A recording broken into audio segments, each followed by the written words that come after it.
Jai Anjaneya. Welcome to Mahabala studio. ನಿನ್ನ ಜೊತೆ ನನ್ನ ಕತೆ ಕನ್ನಡ ಸೀರಿಯಲ್ದು ಇವತ್ತಿನ ರಿವ್ಯೂ ಏನಪ್ಪ ಅಂದರೆ, ಸ್ವಾಮೀಜಿ ಗೆಟಪಲ್ಲಿ ಬಂದಿರೋ ಜೂನಿಯರ್ ಆರ್ಟಿಸ್ಟ್ ನಿಜ ಹೇಳಿ ಓಡೋಗ್ತಾನೆ. ಅಜಿತ್ ಸಂಗೀತ, ಅಜಿತ್ ಅಜ್ಜಿ ಆ್ಯಂಡ್ ಅಪೇಕ್ಷೆಗೆ ಬೈತಾರೆ. ರಮಣ್ ಶ್ರವಣ್ನ ಕರ್ಕೊಂಡು ರಾಣಾ ಮನೆಗೆ ಹೊರಡ್ತಾಳೆ ಅಶ್ವಿನಿ.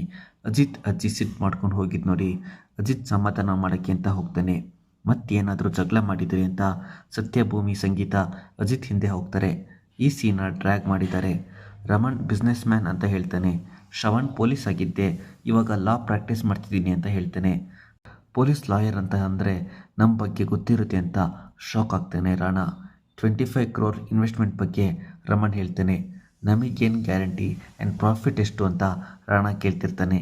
ರಮಣ್ ಹೆಸರಲ್ಲಿ 50 crore ಪ್ರಾಪರ್ಟಿ ಇದೆ, ಬೇಕಿದ್ರೆ ಡಾಕ್ಯುಮೆಂಟ್ಸ್ನ ವೆರಿಫೈ ಮಾಡ್ಕೊಳ್ಳಿ ಅಂತ ಶ್ರವಣ್ ಹೇಳ್ತಾನೆ.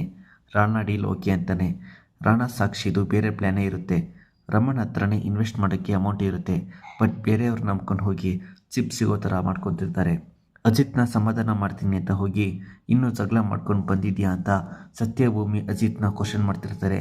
ಅಪ್ಕಮಿಂಗ್ ಸೀನ್ ವೆರಿ ಇಂಟ್ರೆಸ್ಟಿಂಗ್ ಇದೆ. ಫಾರ್ ಮೋರ್ ಅಪ್ಡೇಟ್ಸ್ ಮಹಾಬಲ ಸ್ಟುಡಿಯೋನ ಸಬ್ಸ್ಕ್ರೈಬ್ ಮಾಡಿ. ಜೈ ಆಂಜನೇಯ.